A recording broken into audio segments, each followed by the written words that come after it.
This is not a battlefield, though it might look like one. It's a food distribution point in Gaza. Bullets are kicking up the sand as men wait to get food.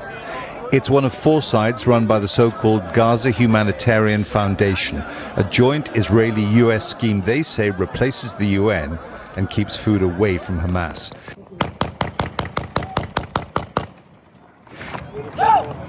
I think you hit one. It was filmed by a US soldier who signed up for the operation in Gaza after he retired and left, he says, when he saw American colleagues and the IDF killing civilians. The soldier is Lieutenant Colonel Anthony Aguilar, a Special Forces veteran of the US Army's Green Berets. He's in Washington. I spoke to him from a spot just near the Gaza border. I witnessed the Israeli Defense Forces shooting at the crowds of Palestinians. I witnessed the Israeli Defense Forces firing a main gun tank round from the Merkava tank into a crowd of people, destroying a car of civilians that were simply driving away from the site.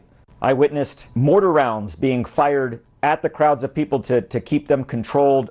As a professional soldier with a very long career, what was your professional opinion of what was happening? In my most frank assessment, I would say that they're criminal.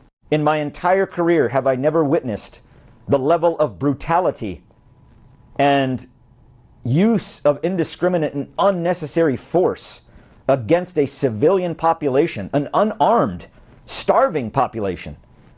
I've never witnessed that in all of the places I've been deployed to war until I was in Gaza at the hands of the IDF and US contractors.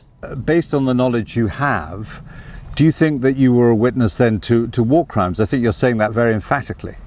Without question, I witnessed war crimes. I witnessed war crimes being